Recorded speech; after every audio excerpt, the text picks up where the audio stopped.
session, the theme will be on-chain scaling, and our chairperson will be Shigeya Suzuki from Keio University.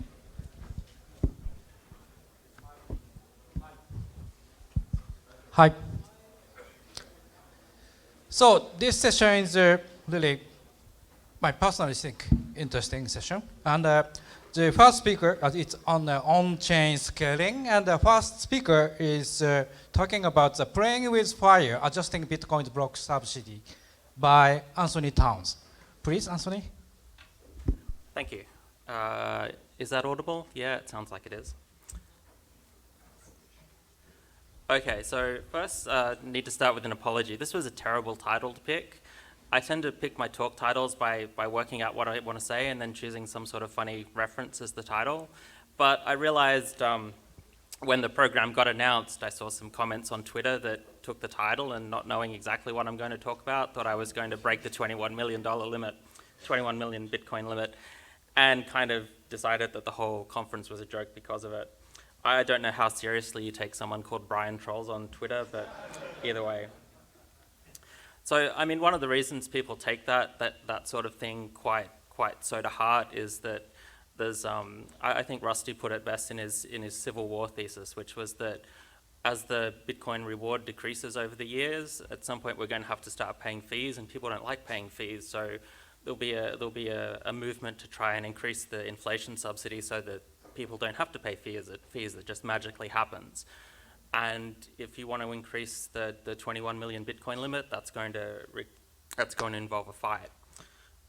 This is not that fight. I don't want to get involved in that, at least not right now. So this is not a pro-inflation talk. The other disclaimers is this is an idea I've had that I'd like to share with you. It's not endorsed by Xapo. So the fact that I work for a company that was involved in the 2x thing, I'd really rather not have that play on your opinions of it. I don't think it really needs to be said, but this is not endorsed by Bitcoin Core, even if I send patches to Bitcoin Core.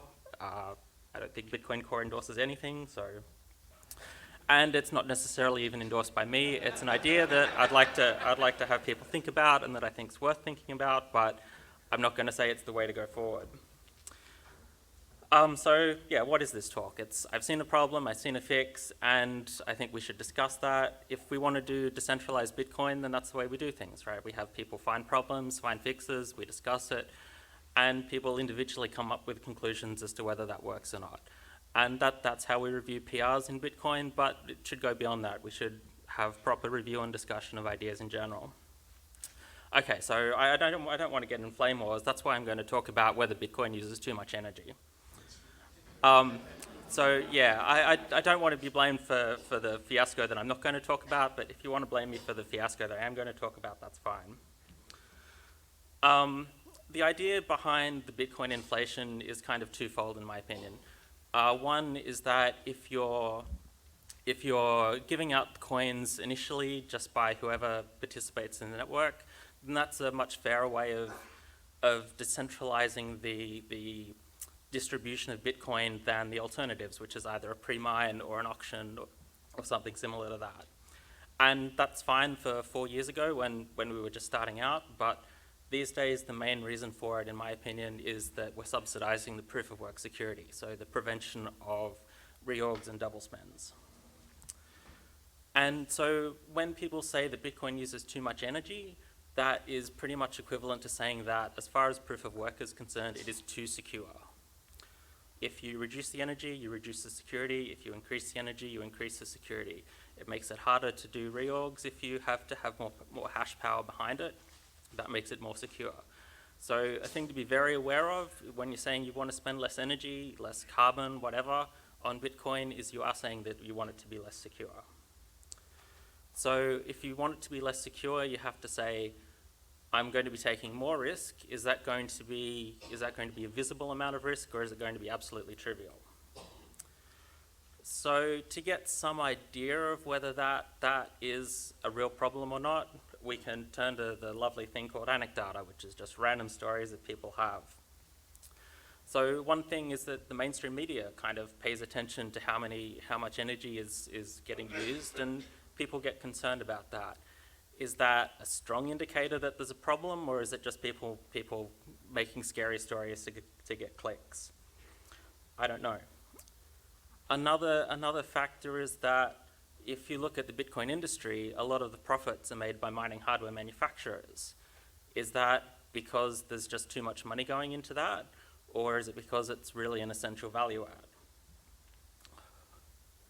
Over the last 8 or so months, while the Bitcoin prices decreased from 20,000 to 6,000 and then kind of stayed at 6,000, we've had a 7 times increase in the difficulty. It's just gone steadily up despite the price not rising. People call that a bear market. I'm not one of them. I think if the price is pretty flat, then that's not a bear market. But if the price is flat, there's no huge investment going into Bitcoin, then why is the security going up? Another factor is that coins with smaller proof of work still aren't getting attacked. If they're spending less on proof of work than we are and not getting attacked, why are we spending so much? For example, the recent vulnerability in Bitcoin and Bcash, neither coin got attacked. Testnet got attacked eventually, so maybe we just have to be spending more proof of work than Testnet spends on proof of work.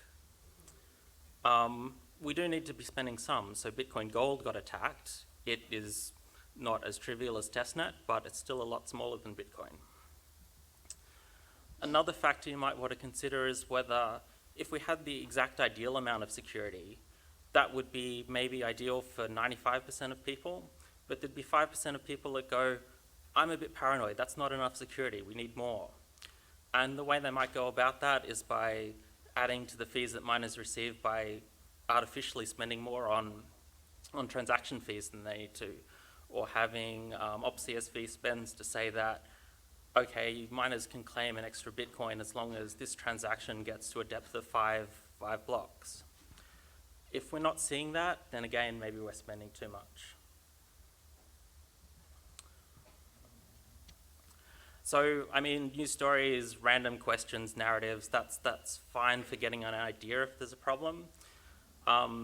Technical academic sort of conference, we'd like to be a bit more objective, a bit more mathy. So the ways we can measure this is kind of threefold. There's the obvious way, which is the difficulty score, the terahash per second. There's the way the news articles like to make things real in that Bitcoin uses lots of energy, exactly how much, how has that increased? And the economic sort of way of saying, well, how much are we spending on this in actual real dollar terms? I'm going to be using US dollars for this, not Bitcoin or yen or Argentinian pesos or whatever. The idea behind US dollars as a factor is that its inflation level in real terms is relatively constant. So if I'm saying that electricity prices are 16 cents per kilowatt, then we can kind of leave that as at the same level without assuming that it's going to go up and down because of huge US dollar inflation or not. So I'm essentially treating the US dollar as a real valuation in real terms rather than just nominal. So that's what a difficulty graph looks like on the log axis. It goes up. There's not really much else you can say from it. That's what the value of the Bitcoin reward looks like in US dollars on a log graph. You can just barely see the drop at the first halvening there, the drop at the second halvening there. Otherwise, you see huge peaks and drops as the price goes up and down. The problem with that is it tells you what we're paying for, but not what we're actually getting as far as security goes. So those huge spikes, when the difficulty didn't really increase and drop as a factor, those spikes are just miners getting a lot of free profits. So one graph I particularly like is the kind of division of those two. So you can do an objective graph from the difficulty, the price, and the reward schedule to say how many dollars profit or how many dollars of revenue a miner gets per hash or per terahash. So again, on a log scale, that gives you a graph like that. Because miners get more efficient, the number of terahash you can do for $1 just goes up over time, so it's one of those graphs that goes up and to the right. And you can also counter that with by looking at the performance of individual mining hardware. So I've got various caps there at particular times with the mining hardware at the time. So you can see that as new mining hardware gets released, the amount of hashing you have to do to still get $1 revenue keeps going up. And the nice thing about that graph is that you can do it from public data and it's objective. There's no, gosh, how much do we think that miners have deployed or what versions are they running? All the numbers there are just objective from public data. And one of the nice things from that graph is that you can actually see that, as kind of the economic theory says, that as you can get, that miners will basically essentially kind of eat away at their own profit. So if there's more money to be made from mining, people will do more mining until there's no more money to be made.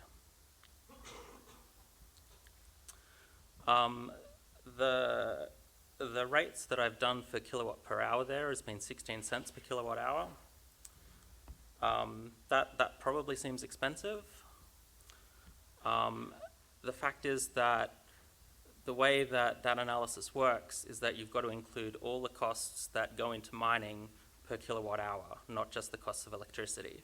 So if you're needing to run air conditioning, then the costs that go into that count as well. If you need to buy the mining hardware in the first, if it doesn't just magically appear for free, then you need to somehow cover the capex for that. If you're making some profits, if you need to care about how risky the investment is, then you need to care about that as well. My guess at a breakdown is something like that. Take it for what it's worth, which isn't 16 cents. Okay, so you can then go and make some predictions from that sort of, that structure of analysis. We do need to make some assumptions first.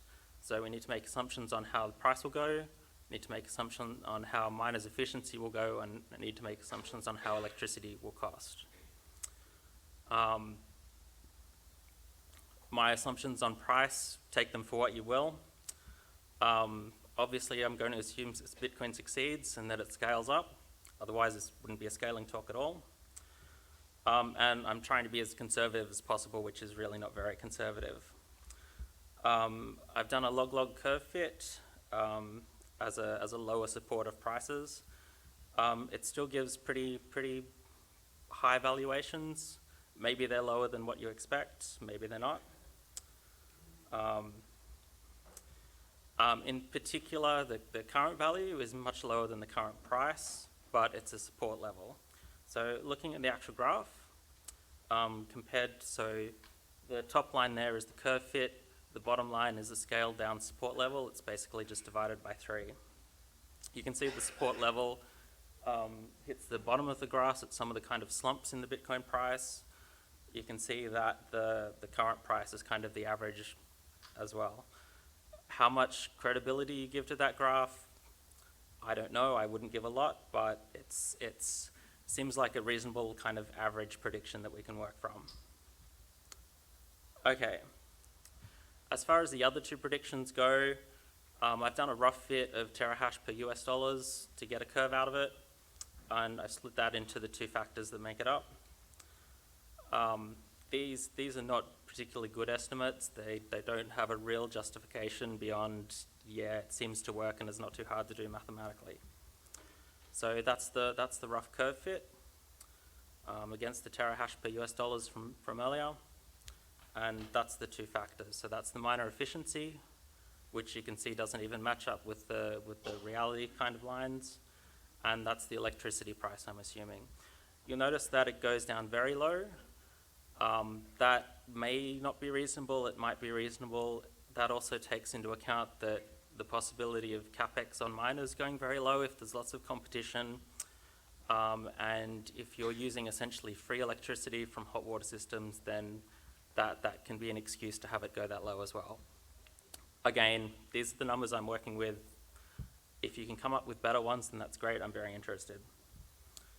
So those are the assumptions that we'll need. Take them as you will. going from just the price estimate, we can work out what the reward's going to be valued at over a long period. So what this graph shows is that within the kind of error of a log scale, that the reward is actually going to stay pretty high and pretty constant over a matter of decades. So we're not actually going to have the inflation reward in real terms just drop off for quite a while. And the reason for that is really simple. The reward halves every 4 years, but the price estimates that we've got doubles faster than every 4 years. So there's no shock there if you're expecting Bitcoin prices to appreciate that much. And those little shocks, every time there's a halvening, those look a lot worse if you're not using a log scale. So let's just stick with the log scale. That's what difficulty looks like if you take that prediction, and that starts using the terahash per US dollar assumption as well. The assumptions behind that are kind of the usual economic spherical horse in a horse race. We can predict what's going to happen 50 years in the future, absolute confidence. And if we then add in the final assumption where we split the terahash per US dollars up, we can come up with a prediction on energy use. And that starts getting really high. You can see that the energy use keeps going up despite the reward staying flat. That's because we assume that the electricity, the terahash the price of electricity that you're going to pay is going to keep going down. So if you have the same amount of money, you'll be using more electricity.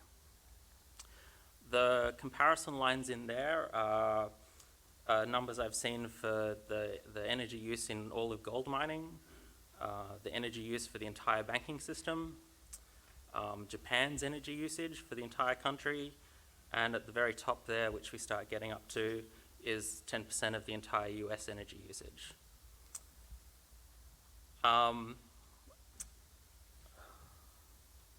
So again, those are pretty shaky assumptions. But I don't want to put too much value on them. If the price is much higher than the kind of lower support level I assumed, then all those energy levels, difficulty is going to be a lot higher as well. I looked for a random headline and about energy usage, and I found a lovely one from Newsweek, which was, we're going to use all of the world's energy by 2020. I don't think that's the case, but 10% of the US energy usage by 2050 kind of still sounds a little bit much. So the question is, can we do anything about that, and if so, is it worthwhile? So this is where the actual talk title came from. The obvious thing to do is if you're going to have the price go up, but you don't want to spend more money on electricity, well, make the reward go down. That'll balance itself out, and if there's less money going into more mining hardware, then we're going to get less energy usage. Obviously, we can't have Bitcoin look at the price to work out what the correct value is. Maybe the US dollar will hyperinflate, and we don't want to use it anymore. But we can approximate that just by looking at the difficulty, because as the price goes up, the difficulty goes up because people deploy more miners. You might think that there's kind of a concern there. We've got the difficulty going up and the reward goes, and then they shouldn't have deployed more miners, so the difficulty shouldn't have gone up. That turns out not to be a problem. There's still an equilibrium as long as you don't go too crazy and try to make sure that the US dollar rewards just stay constant. Okay, so a specific example which seems to work out kind of okay, and when I say it seems to work out kind of okay, that's the only justification I have for the specific numbers that I've chosen here. So cut the reward by 20% every time the difficulty doubles. It's gone up 7 times over the past 8 months, so a doubling isn't really that much. Cutting the reward by 20%, it's substantial but not a crazy amount. That sort of formula, an exponential curve like that, is easy to kind of interpolate and do smoothly. It's easy to calculate just from the data that a block header has. And as long as you only apply it in the future, there's no huge shock that occurs. So if you run through the same theory with that, then the difficulty curve drops a little bit. the value of the reward in US dollars drops fairly substantially, so that's what, a bit over a factor of 10. And it also causes the actual reward in dollars to decline over time by a little bit rather than staying flat. And the reason that we can get that to work despite difficulty increasing is again the assumption that miners get more efficient and that the energy usage the cost of energy goes down. Taking the US dollar factor out of that and just looking at the rewards, that's kind of what it looks like. So you can see that you're saving a huge chunk of Bitcoin that you were giving out in inflation, and you're not giving it out anymore. And then the kind of key graph is that that's what the energy usage looks like. It still goes up a long way. It still uses more energy than gold does at the moment. But then if energy is getting cheaper, maybe gold uses more energy too. I mean, predicting 20 years in the future, who can tell? It does keep it down much lower than the existing banking system, which seems like a win if we can be more efficient than the existing banking system. I don't know. But it kind of gives reasonable numbers. The other thing is that it still leaves the energy usage flat over time rather than decreasing, which kind of leaves the security at kind of the same level, which is probably a good thing. So doing that's a soft fork. If you just throw away all the block half or whatever of the block reward as the formula determines. So we could do this if we wanted. If we wanted to be a bit fancier and keep the reward we've thrown away so we can use it later when Rusty's Civil War actually happens, to just avoid that by another couple of decades, then I think we can do that too. So the approach that I'm thinking of, I'll say I suggest, although I'm not sure I want to go even that strong, is that we can have a kind of savings trust UTXO that miners pay into and can eventually withdraw from. So when instead of burning the reward completely, you pay the reward from the Coinbase into the savings UTXO, and someday you take fees from that saving UTXO and bring it back into the Coinbase and collect it as a miner. And obviously you have to have consensus rules that restrict those amounts, because if the miners can just pay nothing into the savings and take it all out anytime they mine a block, then that's not much use. More particularly, that's kind of the structure that I think would work fairly easily. So you have each Coinbase paying into an output that lasts for 100 blocks. You have each block have this savings transaction that takes the previous UTXO, updates it with the block from 100, with the burnt fees from 100 blocks ago, and takes out whatever fees. You have the extra couple of consensus rules limiting those things, and nodes just have to maintain the database of those 100 not quite ready yet Coinbase outputs and the single UTXO for the savings trust. So there's not a lot of effort there. So that sort of approach has some other uses as well. You don't just have to use it to try and change the reward schedule to reduce energy usage. You can also use it to flatten out the halving schedule, so that instead of just having the block reward halve on a particular block, you can have it gradually reduce by paying into that savings transaction over 5,000 blocks, 50,000 blocks. And then over the next 50,000 blocks after the reward did halve, withdrawing from that to keep it at a smooth level. I think Mark's going to be talking something relatedly in a couple of talks. Another thing you can do if we actually have a fee market rather than just the entire mining reward coming from inflation is that every now and then you'll have, perhaps during the week, you'll have lots of fees from lots of transactions and lots of fee pressure. Maybe overnight US time or on the weekends, you'll have much fewer transactions and less fees.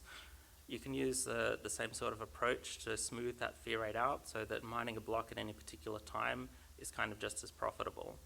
So for instance, if you take all the fees, you pay 99% of them into the savings thing, you take 1% of the savings back, balances out over time, but because the savings part of 1% of that is a lot more than 1% of fees for any particular block, it'll be a much more flat structure.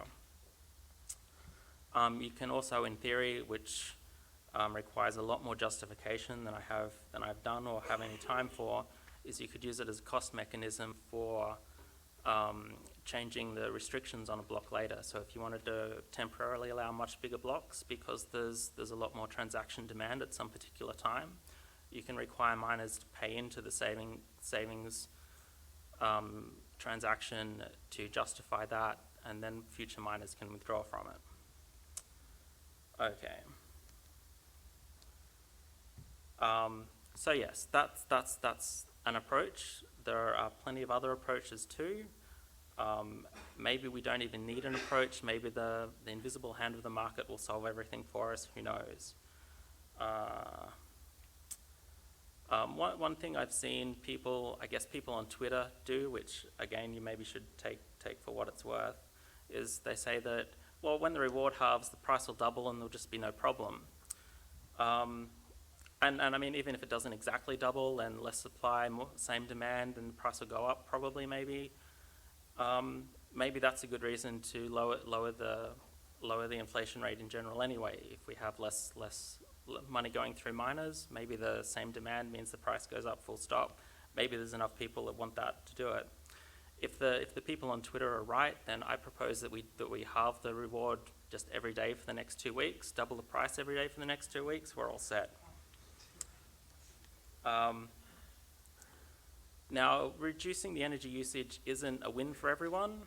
It could be, it for instance means that over the next 20 years, there'll be a lot less mining hardware sold. Maybe that's really bad for people selling mining hardware. Maybe they won't like it and will block any sort of proposal like this. I don't know. The other side of that is that if we have some huge problem, so if the reward schedule drops and suddenly no one can afford to secure proof of work stuff, then maybe that means we'll need to change proof of work entirely and invalidate all the old investment. That might be a horrible thing to have. If we're using way too much energy and destroying the planet or whatever else, maybe governments will legislate against us, and we want to avoid that too. Who knows? Okay, so open questions. My assumption's kind of terrible. If you can do better ones, that's great. I haven't done any analysis on how robust these predictions are to the assumptions. I've changed some of them, seen how the graph changes. It can be a lot, it can be not too much.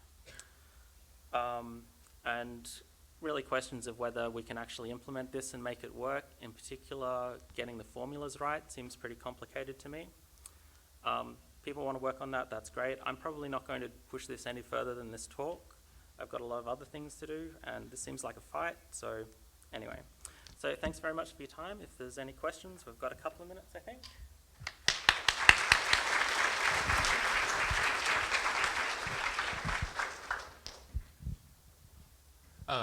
I think one of the things that people miss about energy use in Bitcoin is that you really shouldn't create a ratio between the current energy use and what it's using now. It's like what you most care about is like the latent production capacity of the power system.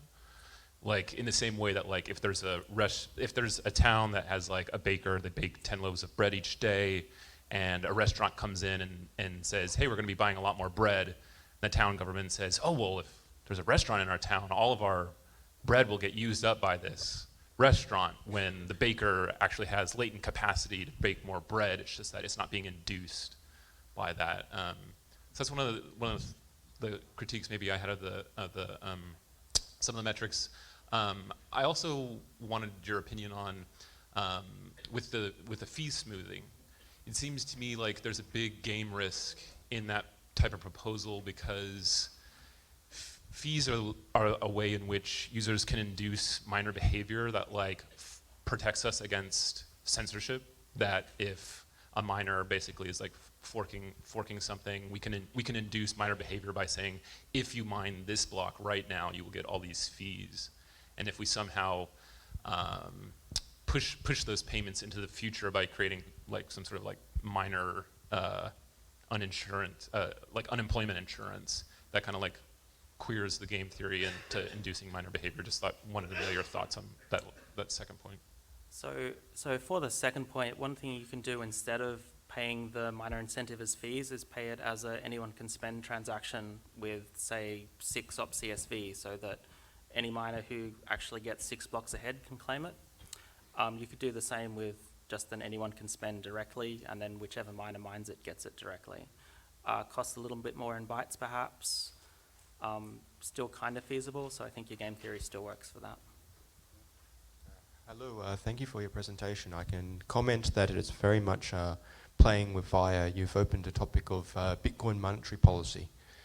And I am very wary in treading into such topics because they've been systematically abused throughout the world in every other place where they've been presented. But the main point I wish to make, or have your query over, is how is it not appropriate that the Bitcoin network's cost of operation is relative to the value that it provides the world?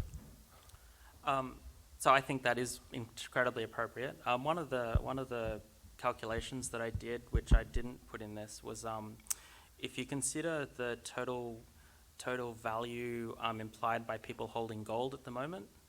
So I don't know how many billions of dollars that is. It's more than the value of Bitcoin at the moment, and in particular, the amount of energy or money that goes into mining new gold compared to the amount of value in gold. That's a lower ratio than the amount of money we put into mining new Bitcoin compared to the amount of money that's in Bitcoin at the moment. So on that kind of relative value scale, we're already doing worse than gold. And then the banking system itself is much better because that's all fake money anyway.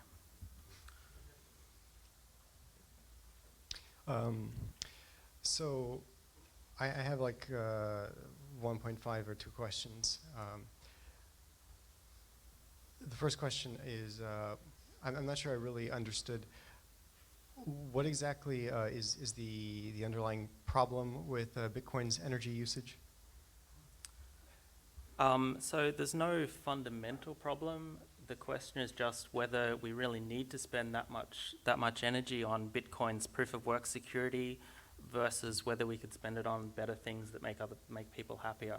For instance, actually developing Bitcoin and avoiding security bugs like we've had. Maybe that would be a better thing to be spending millions of dollars a day on. This is mining energy, not like developer resources. Those are 2 different things. Sorry, the people who are spending the money are the people who own Bitcoin because they're losing value to inflation. Okay. Whether we can actually redirect that value in a productive way, that's definitely an open question. The second question is, that was a very interesting slide you had showing Bitcoin's energy usage relative to various different things. I'm particularly curious, because this is a question that I've had for quite some time. So I'm curious how you got that number as far as the energy usage of the banking system. Do you know how that number was derived exactly? I found that on a Dan Heddle post on Medium. That was where the gold mining and banking system energy use numbers came from. They both came from a report from some international foundation that I don't remember the name of, but I can find the references. I'm not sure how incredibly credible they are. Because everything that I've tried to look at in terms of that, it hasn't been very clear how you even go about calculating that. Okay, thanks. Hi. Just a short comment about implementing such a system into Bitcoin. I would like to see such a reward adjustment system implemented successfully in an altcoin with real miners and real US dollars in place before even considering implementing such a system in Bitcoin. That seems pretty reasonable. Hi, thanks a lot. I'm a big fan of proof of stake, but never mind that for now. This is a really interesting talk, and I was especially impressed that you showed how to do it as a soft fork. So my question is, what do you think the incentives might be or the motivations might be for miners to help make that soft fork deployment go smoothly if the community backs it? I think the main incentive is that miners will want to keep proof of work on SHA-256 as long as possible, otherwise they lose all their investment. That that's a big incentive if the risk is ever real. One of the problems with this, from the perspective of miner incentives, is that by adjusting the reward as difficulty goes up, the equilibrium, mining will reach a profit equilibrium much faster than currently. So miners will get less excess profits when the price jumps, because the rewards will equalize sooner because the reward's dropping, even though the level of investment may stay the same. So I mean, I think there's a problem there. Like, this would need to be the economic majority forcing miners to do it, rather than necessarily miners being pro it all the time. Quick question, please. Thank you for the talk.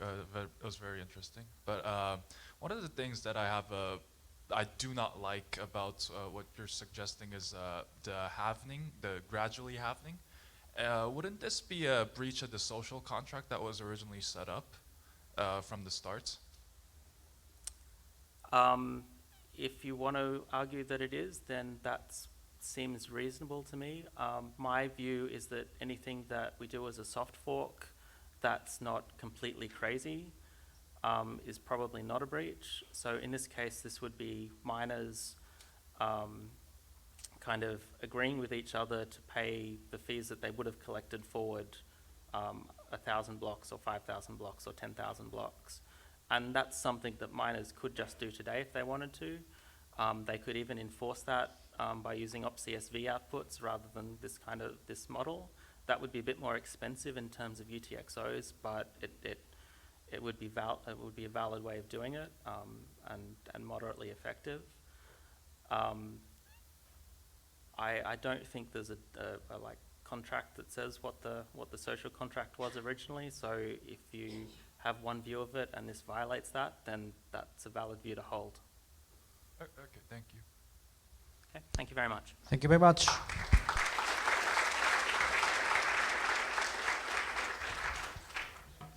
Okay.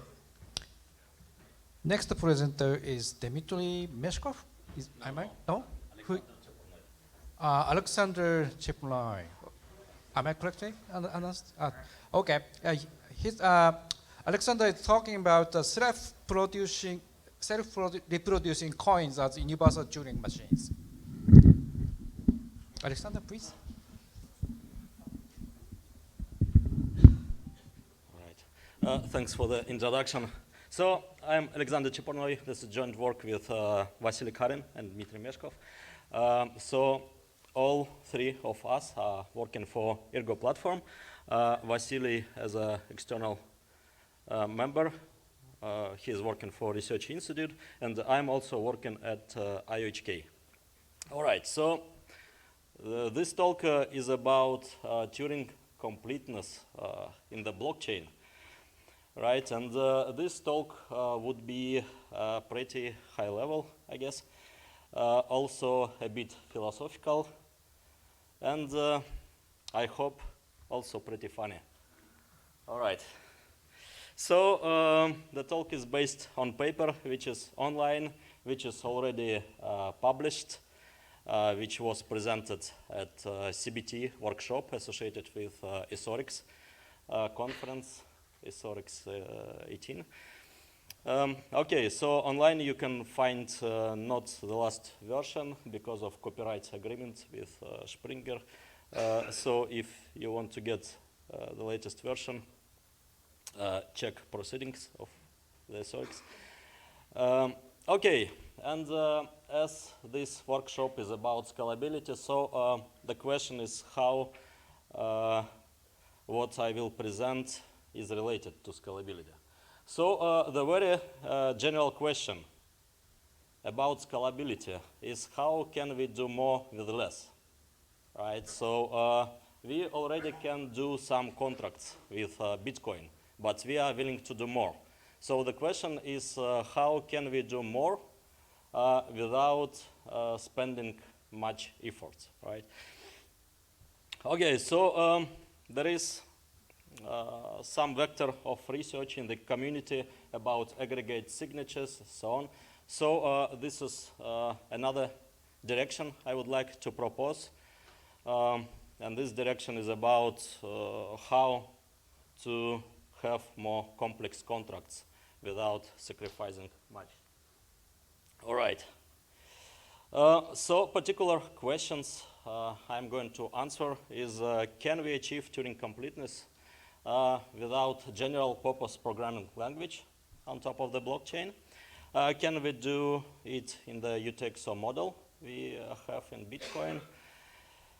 And well, even if we can do Turing complete computations on top of the blockchain, the question is about how practical a result could be.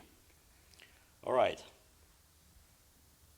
All right, so I'm going to show you how to have a Turing complete system on a system which is pretty much like Bitcoin, but not exactly the same.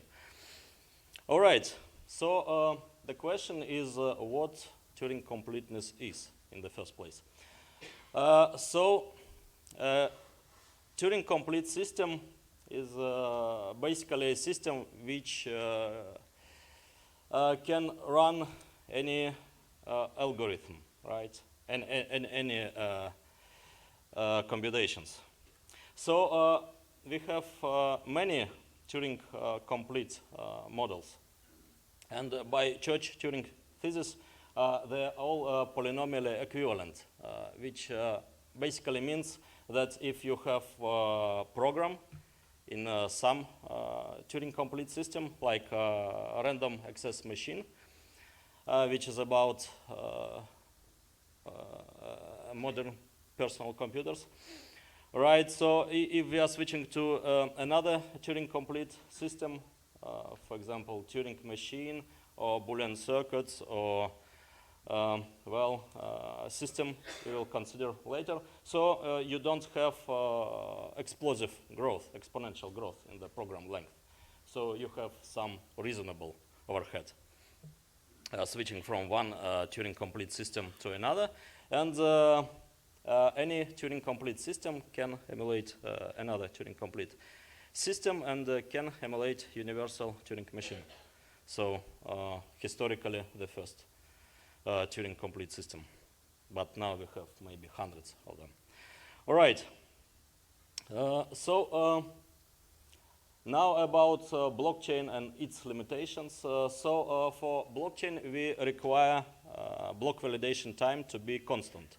And not asymptotically constant value even, but some concrete constant, right? Because we have some very strictly limited propagation time, and then validation time could be, again, very strictly limited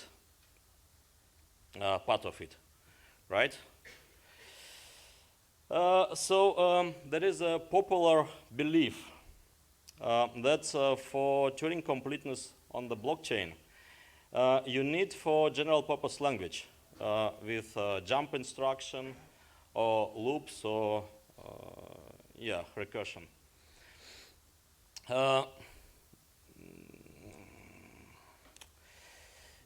But this is not quite true, and I'm going to show you why.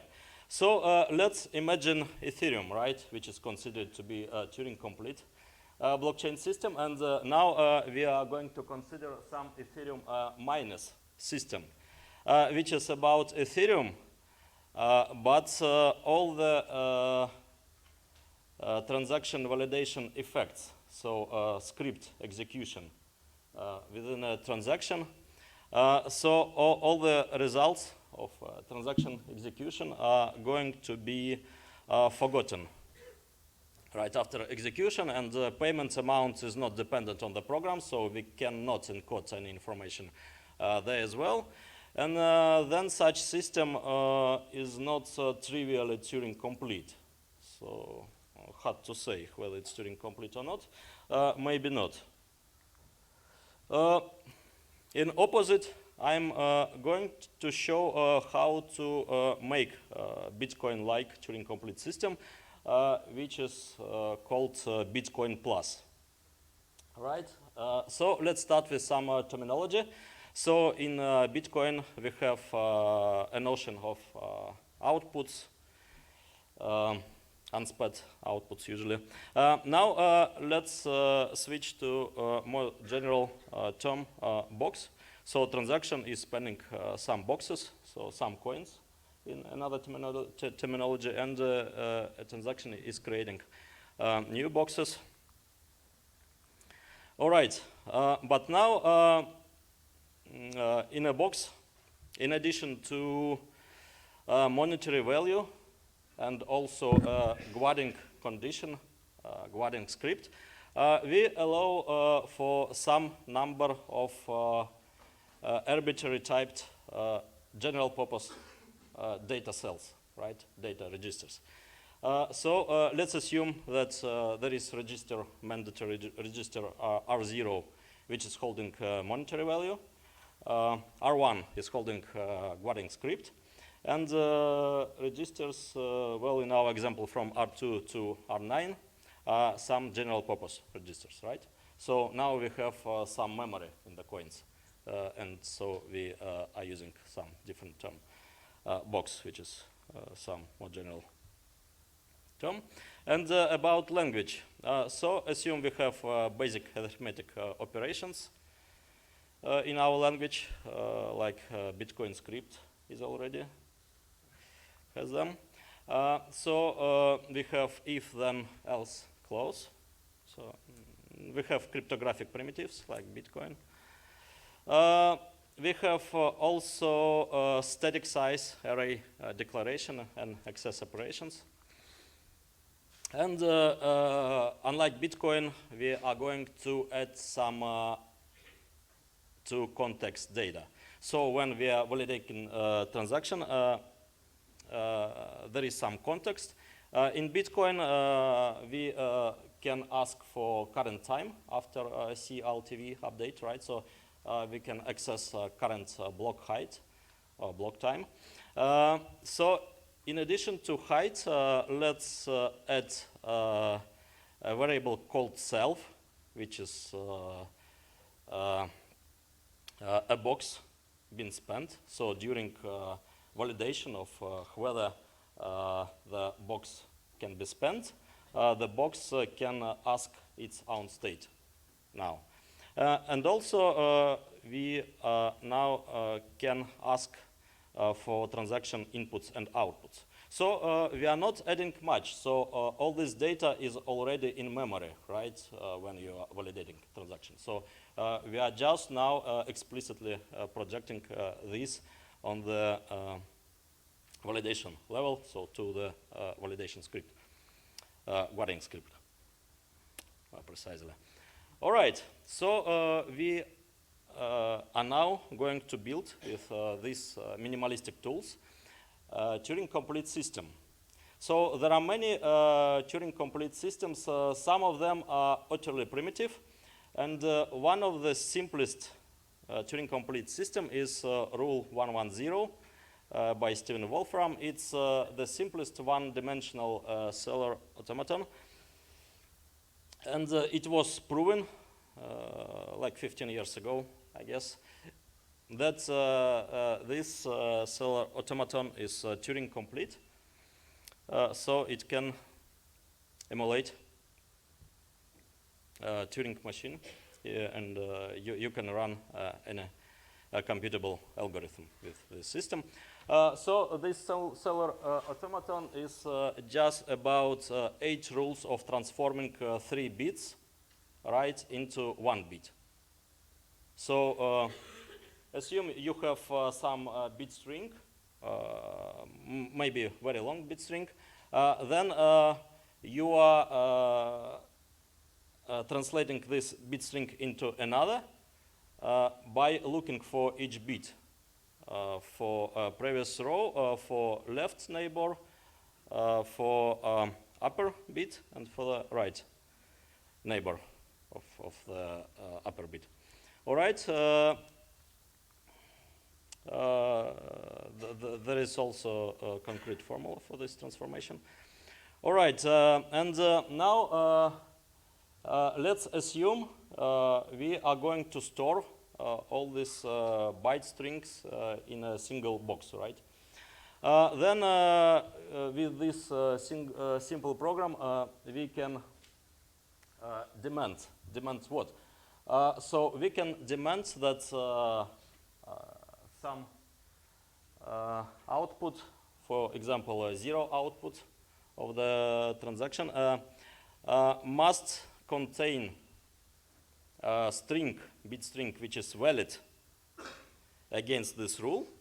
And also we require this output box to have the same script, right? So we require, in order to spend a box, to create a box with the same program and with a bit string inside. And there is relation between outputs and input bit strings. That is, output bit string must be rule 110 transformation of the input string. All right. So here is a concrete example of cellular automaton. And yeah, 3 rows are shown, transaction for them shown. All right. That's how we can build Turing complete computations on top of the blockchain.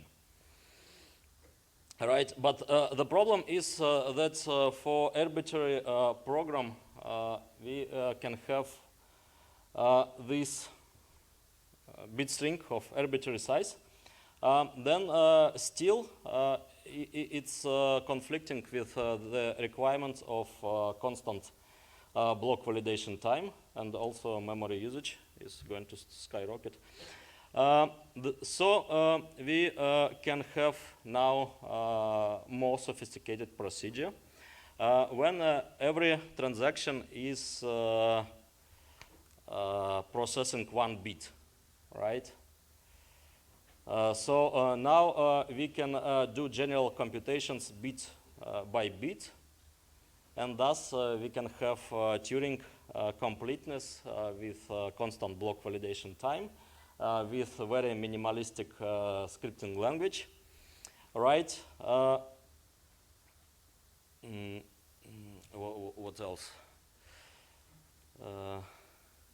Yeah, so we are not doing much, but now we can run arbitrary computations on top of the blockchain. The question, however, is how practical is this result? Because, you know, even for simplest computations, this rule 110 string would be about billions or trillions of bits. So we still cannot store this on the blockchain, right, and run these programs in any reasonable time. But what I think is important is to show that this correspondence, possible correspondence to be set between input and output, the possibility to set conditions on output depending on input state, right? And also possibility to carry over the program itself. So we can do many practical things.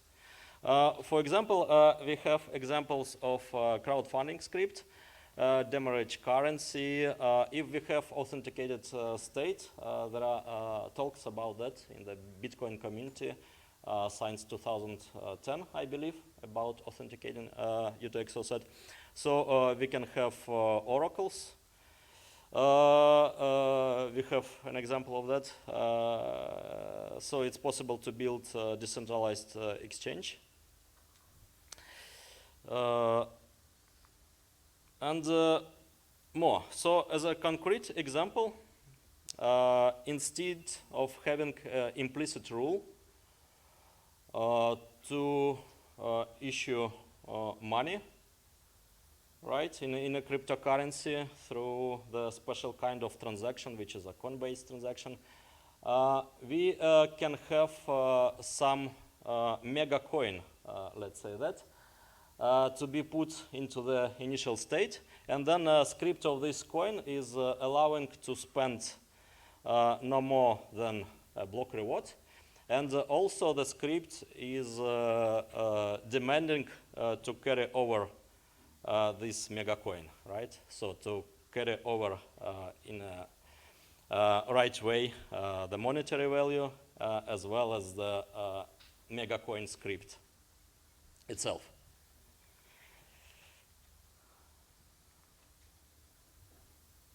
So as a conclusion, we can have Turing completeness on the blockchain by having recursive calls between transactions.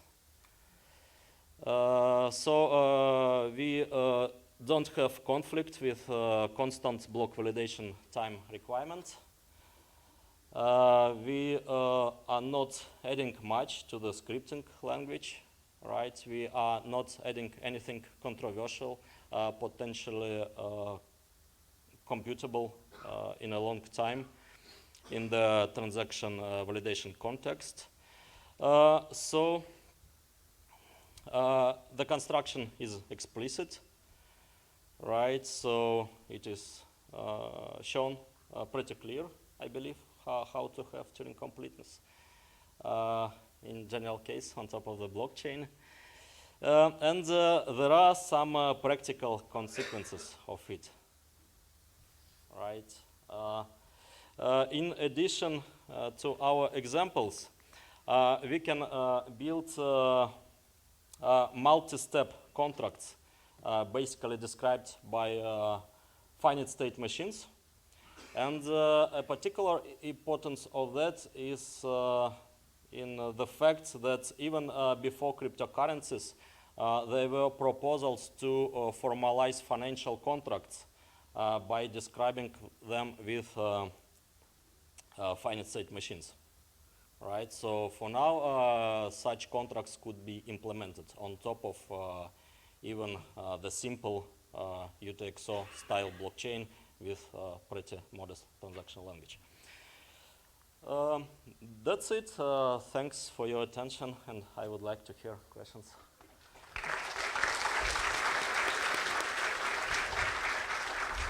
Thank you very much.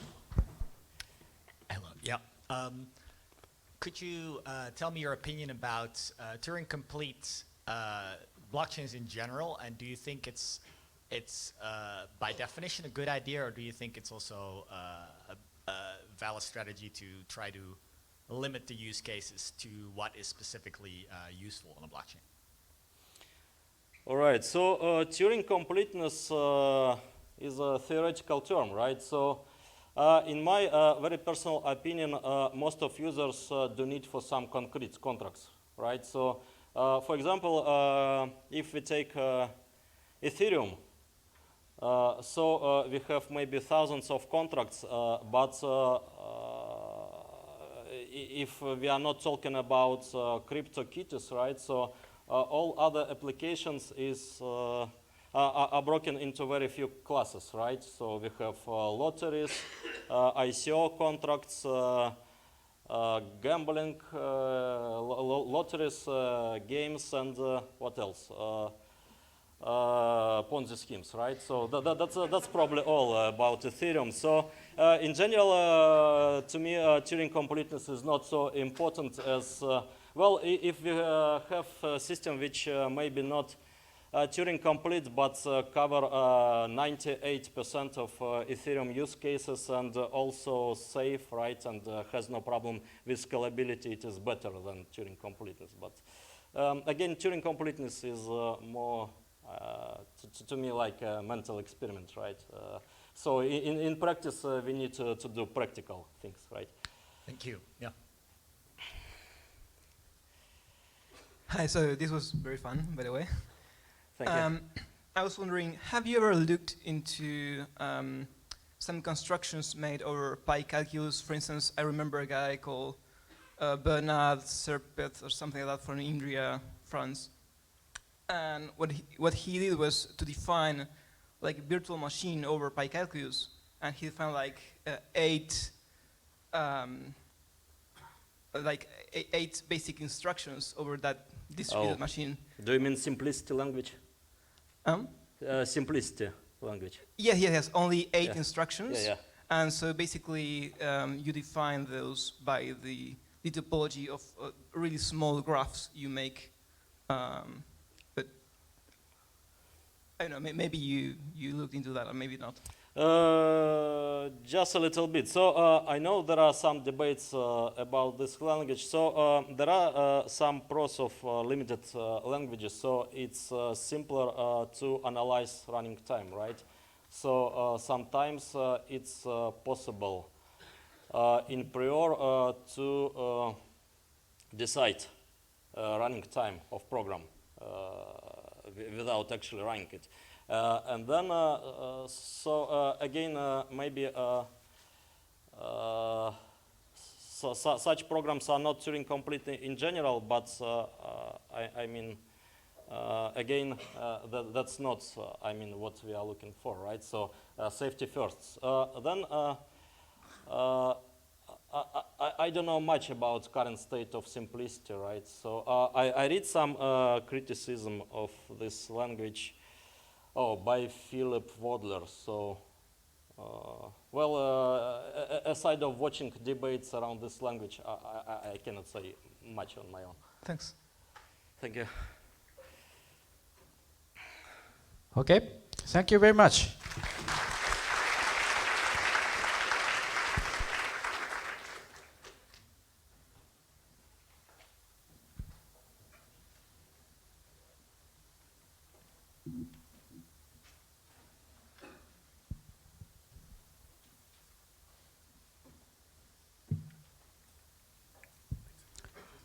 Okay, next presenter is Mark Friedenbach.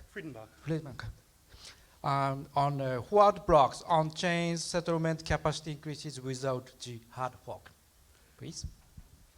And I know that we're running late in this session, so I'll try to keep this fast so we can both get some questions and get everybody to lunch. So yeah, I've presented at Scaling Bitcoin 4 times now, so I won't dwell on the introduction. But I took the topic literally today, and I'm going to be talking about how we can scale Bitcoin directly on-chain in a way that is compatible with all existing node deployments.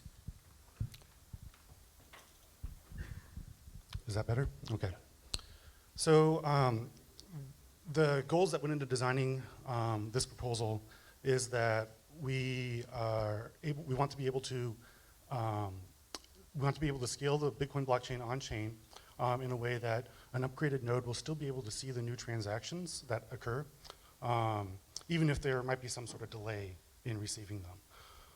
And the highlights are listed here of what I believe can be achieved as a soft fork to the Bitcoin consensus rules. And it also ends up dovetailing into a couple of other useful additions to the Bitcoin protocol, which I'll talk about as well. But at best, this talk is a very high-level summary. I posted to the IRC group for this workshop both the paper describing the technique and these slides. And so I encourage to look at the logs there and take a look at it yourself. So first of all, a soft fork, everyone really knows what that is. It's you constrain what kind of block is valid. I'm interested in something that's a little bit more specific than that, and that's a forwards compatible soft fork. And this is one where a node which does not upgrade still has utility in being able to access the network. So you're not coercively forced to upgrade. And so we've broken out a little bit, no mandatory upgrades. There could be flag days, but the flag day is the activation of a feature, not blocking off access for old nodes. Okay, so also I'll talk a little bit about what the centralization risks of a proposal like this is. And I tend to break up centralization risks into 2 categories. One is the cost of validation, which is how difficult it is to process blocks that are coming in on the wire or transactions as you hear about them.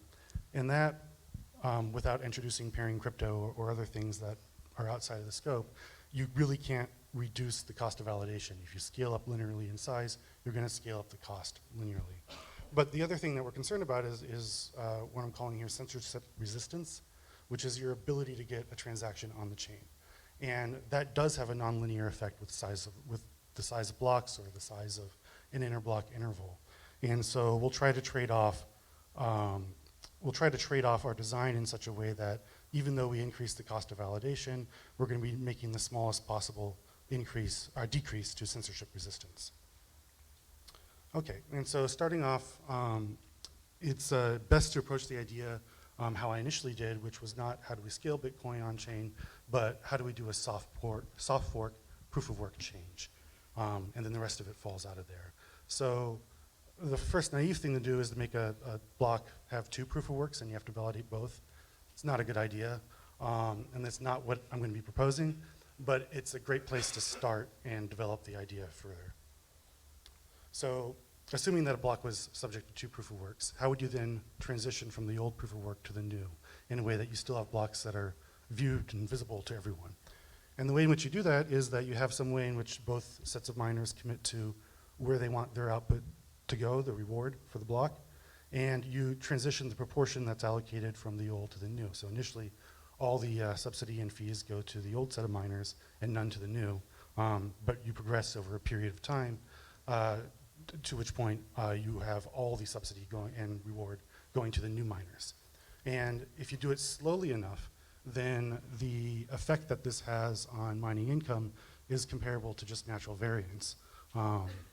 And so it'll be larger because you'll have both natural variance and this effect, but it'll be small enough that the Bitcoin difficulty adjustment algorithm will adjust to compensate. And so at about 3.5 years is where that cutoff is, so it has to be at least that or greater. And after that period of time, you would expect that the difficulty of a block from the perspective of old miners would be 1. We'd all difficulty 1 blocks. Okay, and since I'm talking about changing the proof of work, I want to be explicit. I'm not advocating for switching to some other crazy proof of work. Your change could be merge mining, which would be a no-op from anyone who owns a hardware perspective. Merge mining is technically a change in your proof of work. You're evaluating it differently, but it's compatible with existing hardware. So either approach is possible, and I don't make a recommendation either way. All right, so starting there, how can we raise the block limit, assuming that we had that capability? So if the hard fork Bitcoin research group has a number of proposals that they've been working on, and probably the one that's considered the most safe is what's called a forced hard fork. And this goes by other names in the community. Some people call it an evil fork, and the reason why is because although it's not a flag day hard fork, you're cutting off access to the blockchain to anyone after the point of activation who hasn't upgraded their node. So suddenly the blocks end up being empty, and you have to upgrade your node to see the extension block where all the new transactions reside. So that's a good starting point for how we're going to construct this. And what we do is we want to fix the 2 issues a couple of issues that come up with the forced hard forks, which is that you're able to increase the size of the extension block arbitrarily, but because those transactions are not visible to prior nodes, typically these proposals might also include a bunch of other changes. Maybe they change Bitcoin script or other things. So we're excluding those, and we're envisioning that the extension block only contains transactions that could have confirmed on Bitcoin if hypothetically the forced hard fork didn't happen. And as we grow the size of this extension block that has the new transactions, we end up relaying the transactions that get confirmed there onto the original network. And so there's a delay between when a transaction gets confirmed on the extension block and when it becomes visible to the old node. So the old node's view of the block is no longer empty blocks, but it's transactions that were previously confirmed 100 blocks prior.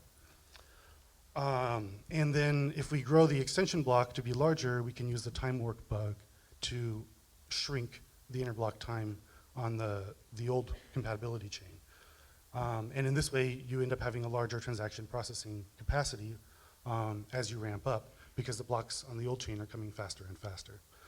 And it's called a forward blockchain as the idea, and this is a reference to forward observers in the military who scout ahead of where an infantry group needs to move and figure out the path. And that's kind of what a forward block is doing, is it's figuring out what transactions are going to be confirmed on the compatibility chain ahead of time. Okay, so in summary, there's two chains and there's two different ways in which they're scaling. The forward blockchain is scaling by larger blocks on a large interval. And the compatibility blockchain, because you cannot increase the Bitcoin block size, is just happening more and more quickly over time. And if you're paying astute attention here, there's a lot of things that don't work yet. And some of these are, for example, the issue of Coinbases. You can't replay the Coinbase on the forward blockchain. You have to find some way in which to get those outputs out of the compatibility blockchain that's not just replaying the transaction. And so I've developed that, and we're going to go into detail on how you do all of that.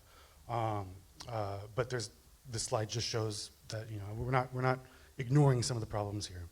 So you have to have, instead of, as I said earlier, instead of having one block subject to two proof of works, what we're going to do instead is we're going to fork off at the point of activation and have two separate blockchains.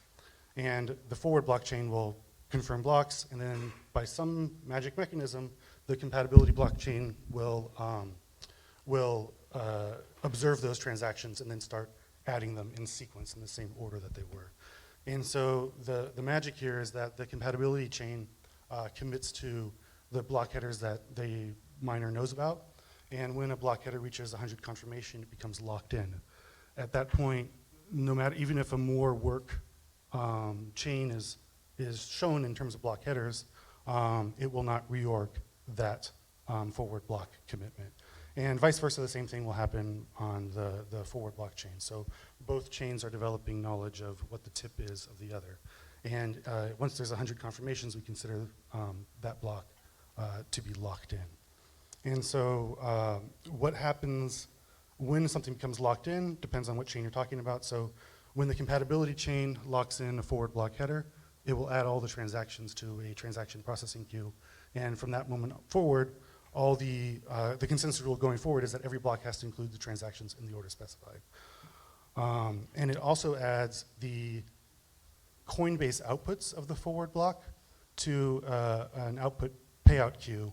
And it's a requirement of the compatibility chain that the Coinbase's rewards are paid out from that queue. So the miner, the compatibility chain miner, no longer selects which transactions they include in their block, nor do they select what happens with the coins that were generated by the block. They have to go to, they have to pick transactions from the queue and outputs from the Coinbase payout queue. And when, in the opposite direction, when the forward blockchain confirms a block with 100 depth from the compatibility chain, the Coinbase of that block gets entered into the UTXO set of the forward block. So now we have full transaction compatibility, because even with mixing of Coinbase values, you are sourcing them from the compatibility blockchain, which everyone sees, even an unupgraded node. And the mechanism explained again here, you have some proportion going to each of the miners. And that proportion is easily fixed on the forward blockchain, and the compatibility chain, the miners allowed a certain percentage of the banked up portions that have been collected so far. And that's just to reduce variance. Okay, so that's how you can scale up, but it's not a great idea to just let this scale up infinitely. So I'm going to go into how we can constrain growth in a way that makes it a bit more reasonable. So our first, for the forward blockchain, I set a target block interval of 15 minutes, and we can corner me later and I'll explain why I did that, but basically it gives us a little bit boost of censorship resistance. And you correspondingly have to increase the initial maximum weight to compensate for that. But then we're able to grow the forward blockchain with FlexCap, and I presented this at Scaling Bitcoin Hong Kong, but now there's charts and graphs and equations. So you allow the forward block miner to pick a higher or lower proof of work target, And in doing so, they also are forced to increase or decrease the size of the block that they generate. And so they're directly trading off subsidy and fee for having a block be easier to find. And critically, for those who are paying attention, this doesn't affect how you're sorting priority of blocks in terms of a less work block in this context. It still counts for the same amount of work. And then every adjustment period, which will be about 3 weeks with the new updated parameters, you adjust the base amount to an average of the past, however many blocks you're considering.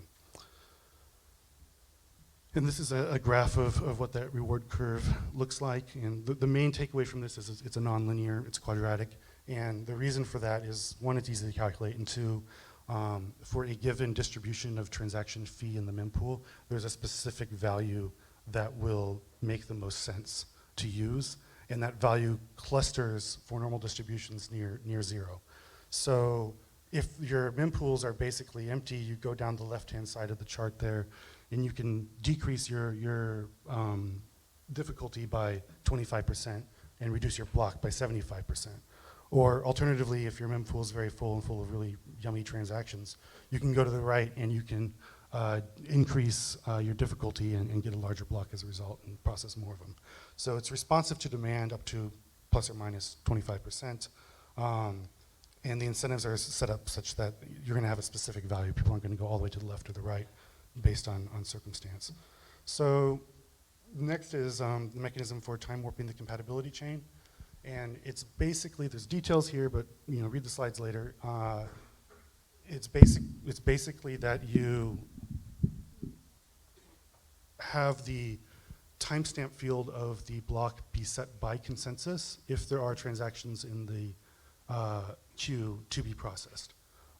And the way in which it's set is you set it to its absolute minimum value if there's still transactions to be processed, unless you're hung up, and this is a nitpick, on the next transaction having some lock time that keeps it from being confirmed, in which case you jump to whatever you need to satisfy it. But if the queue is empty, then there's no rules. And then at the very last adjustment, at the very last block of the adjustment interval, you specify a value for the timestamp, which is derived by running the difficulty adjustment algorithm in reverse. So you know how much you want to adjust up or down based on changes in hash rate and changes in what I'm calling here the warp factor, which is how the ratio of the forward block utilization to your maximum compatibility block size. So based off of that, you want to get Q blocks, the warp factor blocks, and expectation every 600 seconds, run the difficulty adjustment algorithm in reverse, and take the value that comes out, and that has to be the timestamp. So that means that you use time warp, but you've constrained time warp to only warp to what it needs to in order to satisfy the needs of the forward blockchain. All right, so now we get to a couple of the interesting new things that we can add as a result of this technology. One of them is that we can get rid of the halvening, and I know there's mixed opinions on this, but there is no fundamental reason why when the subsidy drops in half, the Bitcoin price should double. We've just been fortunate the last 2 times that it did. But with the Coinbase payout queue, we can set a different subsidy schedule in the forward blocks, which reflects onto the compatibility blocks. So long as it's roughly similar to the already existing subsidy schedule. And the easiest thing to do is just to linearize it. So that's the yellowish, orangish curve right there. And the green diamond is where we currently are today.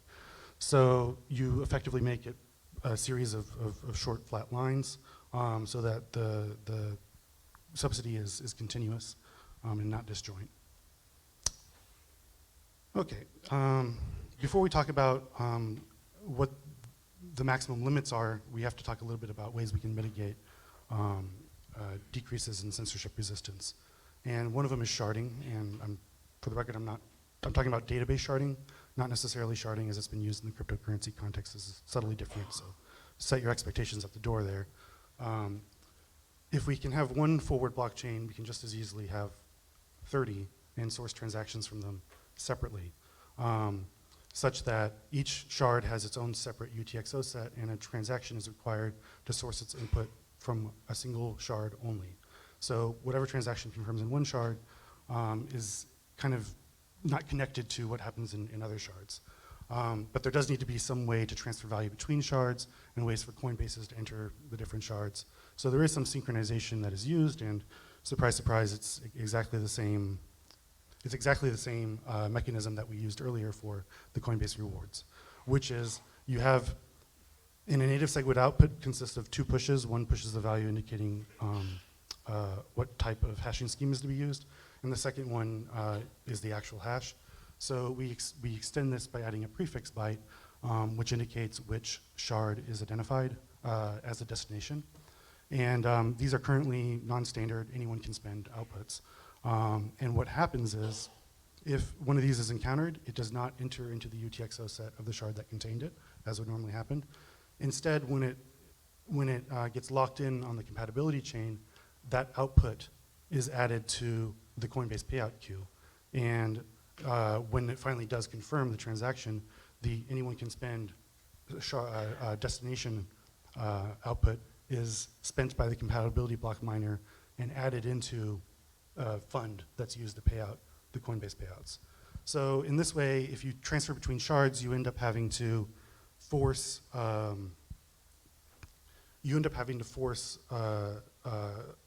thank you, coordination with the compatibility chain, which means a Coinbase maturation period. And so it's the usual process of synchronizing state, and it takes time. And you can't, fundamentally, I should say this, you cannot spend from anything that requires this Coinbase maturation because you don't know what the output's going to be ahead of time. You could perhaps with no input, but that's another matter. All right, so with that in mind, what does it give us? I set a number of 28 shards, which was chosen in part because that's the maximum number of prefix bytes that you can use that are single byte and can be evaluated at that position in Bitcoin script. But it also happens to be about the minimum of what we might consider to be an acceptable interval of shard parameters. Somewhere between 30 to 100 would be reasonable. Beyond that, shard blocks coming in so fast that with normal variance, you might end up getting 2 shards at once. And they would, because they overlap, it would hog down your resources and cause them to take longer to validate, and you get this cascade of too many shards coming in at once. And that cutoff point is probably going to need to be experimentally determined. It's somewhere between 30 and 100. But in this setup, you would have shards coming in about every 30 seconds in expectation. But on an individual shard chain, there would be 15 minutes between shard blocks. And each forward block chain can be up to 768 megaweight in size as a maximum never exceed limit. And altogether, that gives you about 14.4, a little less, gigaweight in terms of processing capability. Now, that would be one transaction coming in every 167 milliseconds. I mean, one compatibility block coming in every 167 milliseconds, which isn't even enough time to propagate a block around the world. So in that circumstance, you would have full centralization on the compatibility chain. But what's interesting is that doesn't actually really matter at that point in time, because the selection of transactions is going on in the shards of the forward blockchain, not on the compatibility chain.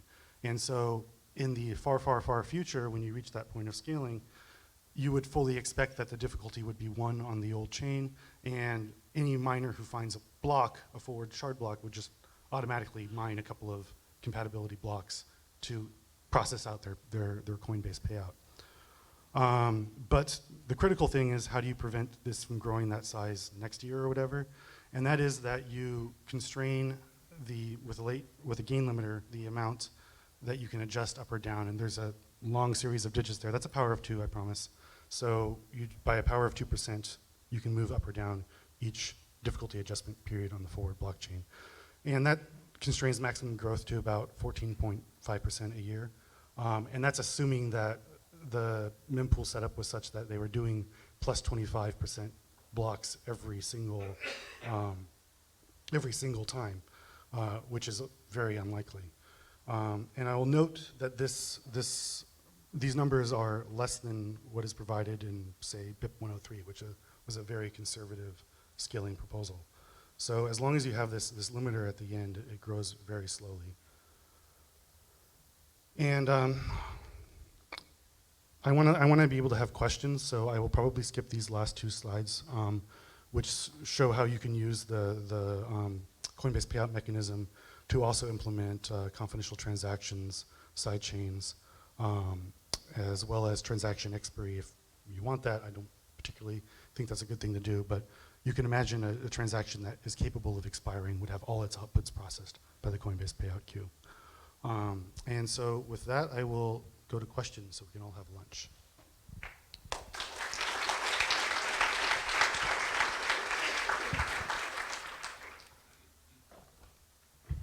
So this seems really cool. Thank you for coming up with all of this, and I have to admit that I didn't fully understand exactly how your system works from this one presentation, but I look forward to reading that paper later. One of the things that I worked on to prevent myself from having to study and read every single different consensus system that people come up with is I worked with a colleague on something called the DCS theorem, which I don't know if you've heard of that. I have not. Or the DCS triangle. So it's a theorem that tries to that proves, alleges to prove this triangle relationship between three properties in decentralized consensus systems like Bitcoin. And it says that you can have at most two of these three properties, which are decentralization, consensus, and scale. And you can't have all three. So if you try to have scale and have a consensus system like Bitcoin, it won't be decentralized. But the paper also talks about ways of working around this, and one of the ways that we say can work potentially is you can have multiple consensus systems, and that's called sharding. So these have to be independent consensus systems, obviously. And so one of my questions for you is that in this presentation, you said, it wasn't very clear to me what you said about sharding. You said something along the lines of, this isn't sharding in the traditional sense that has been talked about in the cryptocurrency community. And my question to you is, could you please elaborate on that? Could you please explain in detail when you're talking about different shards, are you talking about different independent consensus groups, in other words, different independent groups of miners, or are you talking about something else? So the sharding here is different from, say, what Ethereum's and others are looking at, in that a lot of that research is on how you can have shards with transactions that cover multiple shards at once, and you have some sort of reconciliation process. That's not going on here.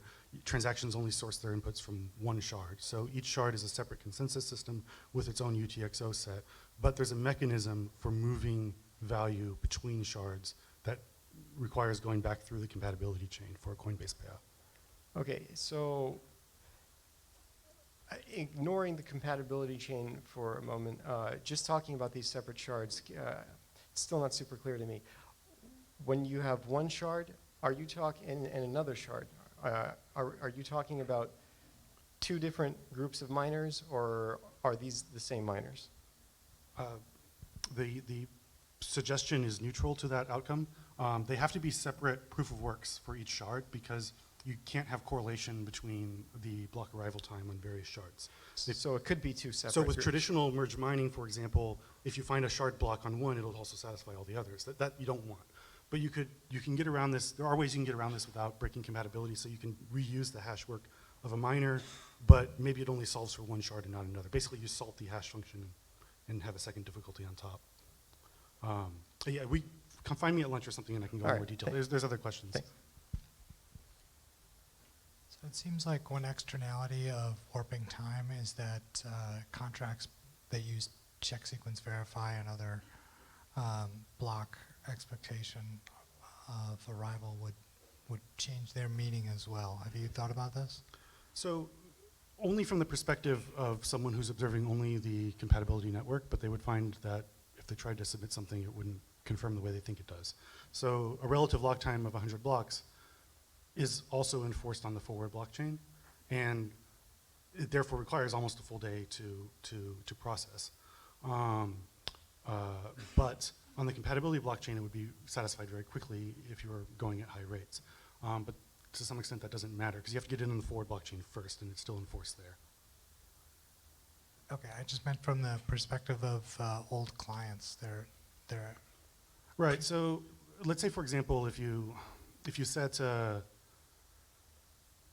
if you're a Lightning node, for example, and your channel closure is minimum 144 blocks or something, you want at least a day. In the forward block setup, that ends up being about a day and a half. And potentially, you would see the channel closure delayed significantly about 100 or so blocks afterwards, as it confirms on the compatibility side. And then you'd still be able to react and broadcast something because it couldn't have been, the follow-on couldn't have confirmed on the forward block side. It still had half a day left. okay. So the change from 10-minute to 15-minute block arrival times allows.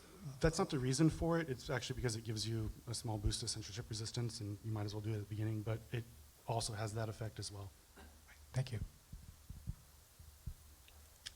Interesting presentation, Mark. I look forward to reading the paper.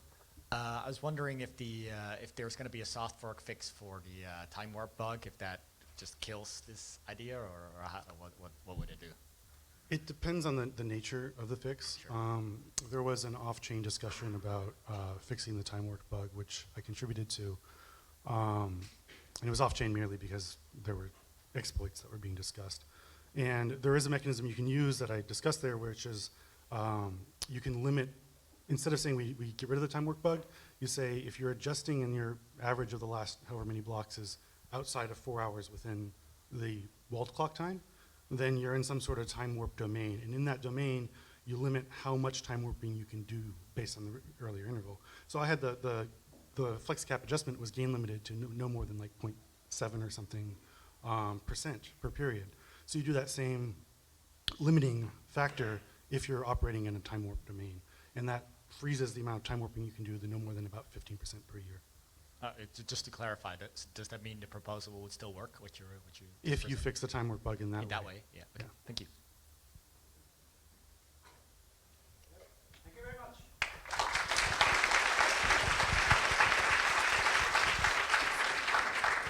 Okay, and that concludes the morning sessions for day one. And I think lunch is being served outside. And you're welcome to eat in this room, but as I remind you, please keep it clean and take your trash outside and throw it in the appropriate garbage. And we'll reconvene as scheduled on the site. We'll start again at 1:50. ランチの休憩に入ります。ここでここで飲食は大丈夫ですけど、きれいにしましょう。またゴミとかは外で持ち出してください。また続きのセッションは1時50分からです。